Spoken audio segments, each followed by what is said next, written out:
बेटा जैसे जानते हैं कि पिछले वीडियो में हम लोग पढ़ रहे थे production across the country. Production production production across the country. Production across the country. Across the country. ठीक है। तो प्रोडक्शन अक्रॉस द कंट्री में आई हैव डिस्कस कि जब कोई कंपनी बेटे, जब कोई एमएनसी के बारे में I have discuss that MNC is the multinational corporations. जब कोई बेटे एमएनसी मल्टीनेशनल कॉर्पोरेशंस कई देशों में तभी वो मल्टीनेशनल कॉर्पोरेशंस बनती है जब उसका बिजनेस, जब उसके प्रोडक्शन यूनिट्स एक से ज्यादा देशों में बेटा एस्टेब्लिश हो जाती है, then that industries become the MNC. तो I was telling to you that जब कोई कंट्री, तो बेटे मैंने पिछले वीडियो में शायद डिस्कस किया था कि जब कोई एमएनसी किसी दूसरे कंट्रीज में अपने आप को एस्टेब्लिश करना चाहती है, पहले जो प्रोडक्शन होता था उसके पहले जो that was the combination production of the trade, उसको हम ट्रेड से ज्वाइन करके देख सकते हैं। जब ब्रिटिशर्स ने हमारे कंट्रीज को या हमारे जैसे दूसरे कंट्रीज को अपनी कॉलोनी बना लिया, तो they main purpose of the Britishers to make colony India या अमेरिका कि वो अपने कंट्रीज के इंडस्ट्रीज के लिए they wanted the raw material. तो in search of the raw material they started to migrate from one country to another country as well as the market for their product material, because industrialization has been already occurred in England. That's why the reason there was demand of the raw material as well as the market for the product material. तो मेरे कहने का मतलब ये है कि जब Britishers ने इंडिया को अपने कंट्रोल में कर लिया या इंडिया जैसे दूसरे कंट्री को अपनी कॉलोनी बना लिया, अपने कंट्रोल में कर लिया, तो they started to consume the raw material from there and started to the transport to the raw material from those countries to England. And उसका जो इंग्लैंड में प्रोसेसिंग होती थी, there was a big industries which were established in the England. तो वहाँ जो कपड़ा मतलब प्रोडक्ट मटेरियल बनता था इंडस्ट्रीज का, उस इंडस्ट्रीज से वो जो उस प्रोडक्ट मटेरियल को ट्रांसफर करते थे टू द इंग्लैंड और to those market where they have establish. तो मेरे कहने का मतलब है ये ट्रेड का भी पार्ट था और trade, international trade also support to the globalization. But इसे हम एमएनसी नहीं कह सकते हैं। इसका एक पर्पज हुआ करता था कि इंग्लैंड से रॉ मटेरियल को, वो कॉलोनी देशों से, कॉलोनी कंट्रीज से रॉ मटेरियल को ट्रांसपोर्ट करना टू द ब्रिटेन, और ब्रिटेन से प्रोडक्ट मटेरियल को तैयार करके कॉलोनी कंट्रीज में जाकर के वहाँ के मार्केट में जाकर के उसे सप्लाई करना। This was the part of the trade. तो इस स्टार्टिंग कुछ इस तरीके से हुई। Production when the mainly organized within the country till the middle of the 20th century, only the raw materials ही केवल बेटे जाता था और वहां से प्रोडक्ट मटेरियल को ट्रांसफर किया जाता था।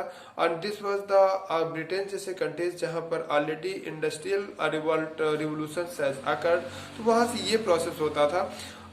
इसमें बेटे काफी कुछ खर्च भी होता था। The foreign investment took from the control of the management of the enterprises financed by the foreign capital. These types of the investment is known as direct investment. मेरे कहने का मतलब बच्चों ये था कि जो मतलब यहाँ से मटेरियल जाता था, वहां से तैयार होकर के यहाँ पर बिकने के लिए आता था, तो ये एक ट्रेड का एक हिस्सा होता है। This is not part of the MNC. लेकिन बाद में बच्चों हमारे जो कॉलोनिस्ट कंट्री थे या जो हमारे हमको जो अंडर में किए थे, या ब्रिटेन के बारे में हम कहें, तो उसने ज़्यादा प्रॉफिट करने के लिए उसने सोचा कि जो हम टाइम का कंजप्शन करते हैं और जो बीच में हम क्या नाम से आने जाने का एक्सपेंडिचर भी करते हैं, इससे अच्छा है कि industries should be also establish in those countries. उन्हीं कंट्रीज में इंडस्ट्रीज एस्टेब्लिश कर दिया जाए, वहीं से रॉ मटेरियल को यूज करके कंज्यूम करें और आफ्टर कंजप्शन प्रोडक्ट मटेरियल बनाए और उस प्रोडक्ट मटेरियल को वहीं के मार्केट में बेच दिया जाए। तो इस तरीके से उन लोगों ने बेटे इंडिया में इन्वेस्ट करना स्टार्ट किया या अपने कॉलोनी कंट्रीज में इन्वेस्ट करना स्टार्ट किया। फॉर एग्जांपल के तौर पर उन्होंने रेलवे बिछाना स्टार्ट किया। जैसे आप लोग जानते हो 1853 में यहाँ के रॉ मटेरियल को कलेक्ट करने के लिए उन्होंने इंडिया में रेलवे स्टेब्लिश करना स्टार्ट किया और 1853 में फर्स्ट टाइम से मुंबई से थाने के बीच में रेलवे चली। और उसके लिए बेटे इंग्लैंड में एक वो चलाया गया कि आप इंडियन रेलवे में पैसा खर्च करिए और उसका 10% गारंटेड प्रॉफिट आप लीजिए। मतलब वहाँ के प्राइवेट लोगों से या कंपनी ने ये कहना स्टार्ट किया कि आप इंडियन रेलवे में पैसा खर्च करिए और इतना इंडिया से प्रॉफिट होता था कि उन्होंने कहा 10% गारंटेड प्रॉफिट आपको मिलेगा।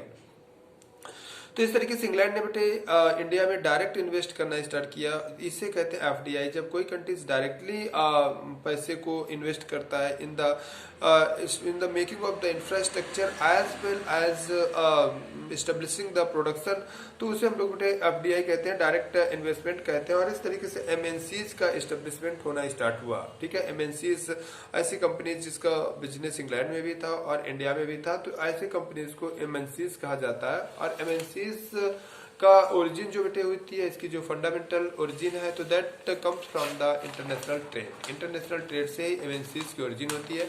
इंटरनेशनल ट्रेड किसी में ज्यादा प्रॉफिट गेन करने के लिए ही एक कंट्री दूसरे कंट्री में अपनी प्रोडक्शन यूनिट स्टेब्लिश करना स्टार्ट करता है। तो यहाँ तक मैंने आप लोगों को जो बता दिया था। अब हम लोगों को पढ़ना है कि जो प्रेजेंट टाइम का ग्लोबलाइजेशन हुआ, या जिसे हम लिबरलाइजेशन या इंडिया में हम जिसे कहते हैं कि जिसे हम लोग कहते हैं कि एफडीआई का जो आज का प्रेजेंट एफडीआई का जो इन्वेस्टमेंट हुआ, इसको स्पेशली हम 1992 से जोड़ करके देखते हैं। तो बच्चों 1992 के पहले ये क्योंकि मैंने ये बताया था कि ईस्ट इंडिया कंपनी इंडिया पे एक ट्रेड करने के लिए आई थी। East India Company has come to India for the trade purpose, और इसे परमिशन दिया सर थॉमस रो के रूप में जहांगीर ने दिया।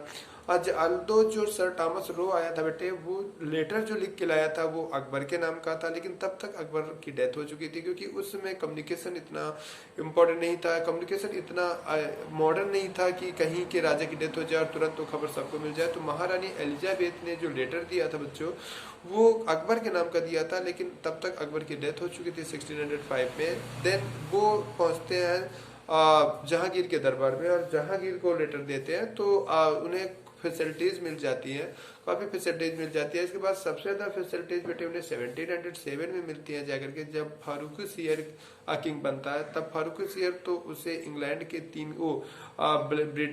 कोलकाता के पास बंगाल के 3 गांव देते हैं गिफ्ट में, कि आप यहाँ की टैक्स भी वसूल कर सकते हो। और फिर 1757 में प्लासी के वार के बाद उन्होंने अपना पॉलिटिकल एस्टेब्लिशमेंट स्टार्ट कर दिया।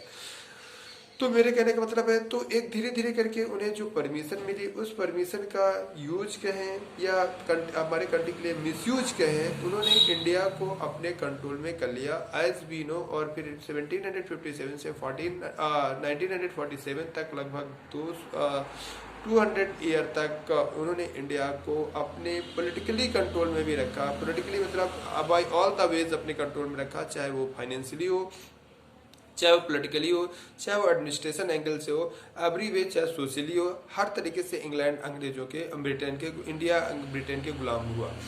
तो एक हमारे मॉडर्न लीडर के दिमाग में एक गलतफहमी बैठी हुई थी, एक मेंटालिटी बनी हुई थी कि अगर हम फॉरेन कंपनीज को फ्रीली इंडिया में ट्रेड करने के लिए अलाउड करते हैं, तो हो ना हो हमारी ईस्ट इंडिया कंपनी की कंडीशन को रिवाइज किया जा सकता है। इस वजह से एक डर था।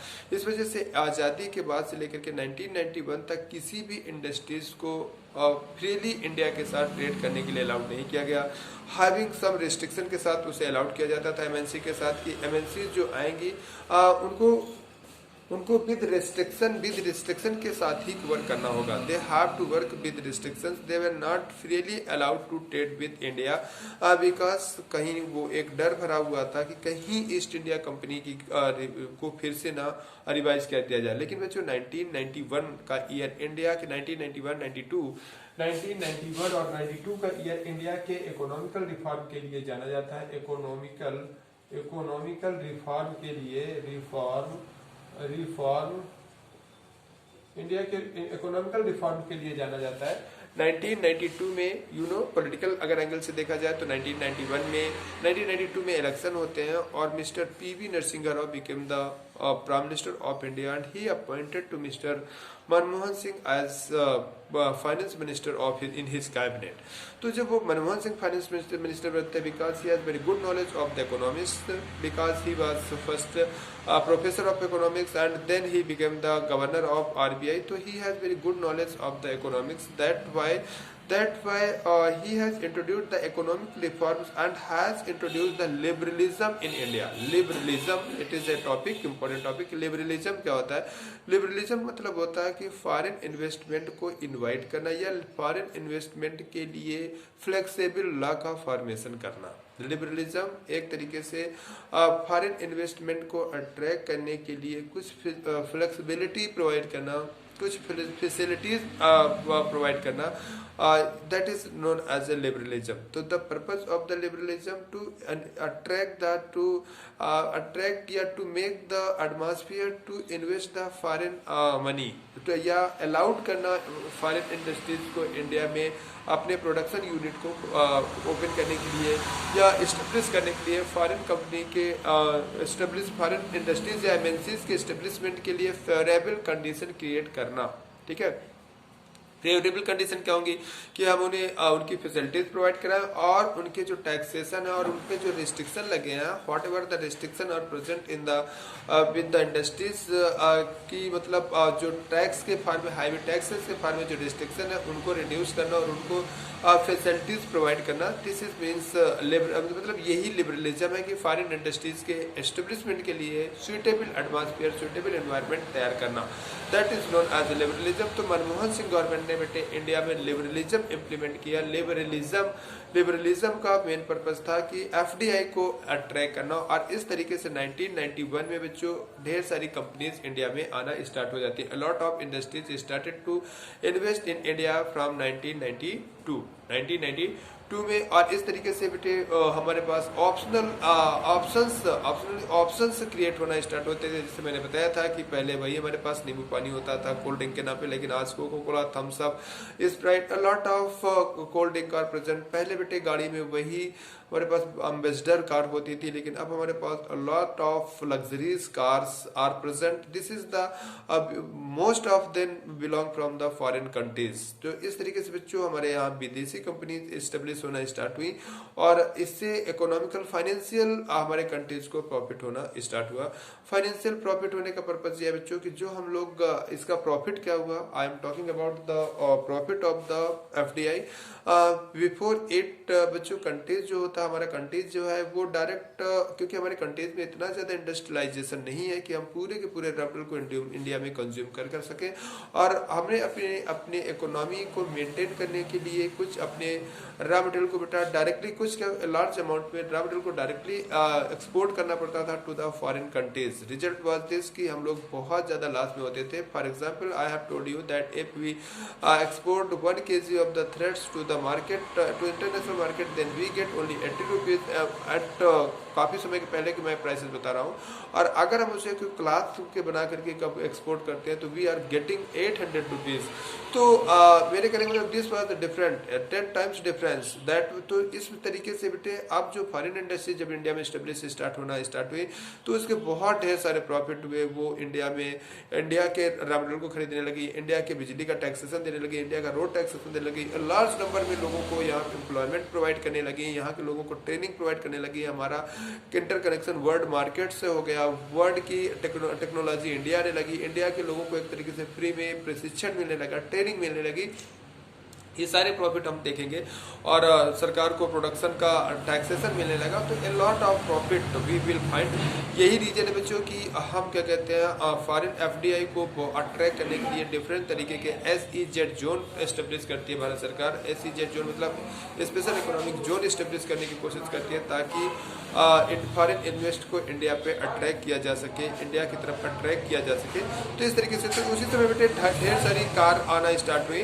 टोयोटा का motor car side, Toyota motor car जापानी मल्टीनेशनल कॉर्पोरेशन कंपनी। तो मेरे कहने मतलब अब ढेर सारी कंपनियां इंडिया में आना स्टार्ट हो गई। A lot of industries were started to invest in India, जिनमें टोयोटा कॉर्पोरेशन, टोयोटा क्या कहते हैं जापानीज मल्टीनेशनल कंपनीज है, कॉर्पोरेशन है, and largest auto maker car है एंड मैन्युफैक्चरिंग फैसिलिटीज के साथ India. It has also large market share in the United State but small market share in the Europe. It also the sells vehicles in Africa and ये बेटे I am talking about the Toyota car के बारे में बता रहा हूँ कि इसका अमेरिका में बहुत बड़ा बिजनेस है, ऑस्ट्रेलिया में बहुत बड़ा बिजनेस है, अफ्रीका में भी ये मल्टीनेशनल कंपनी के रूप में एस्टेब्लिश है।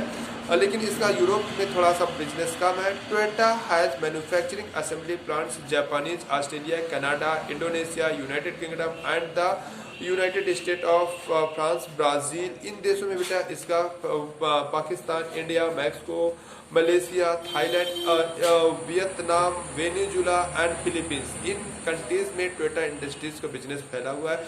तो वो इंडिया में आई एंड अपने आप को इंडिया में आकर के अपना मैन्युफैक्चरिंग इस्टेब्लिश किया और इस तरीके से इतने कंट्रीज के मार्केट को, इतने कंट्रीज की टेक्नोलॉजी को इंडिया की टेक्नोलॉजी से उसने मतलब अटैच किया।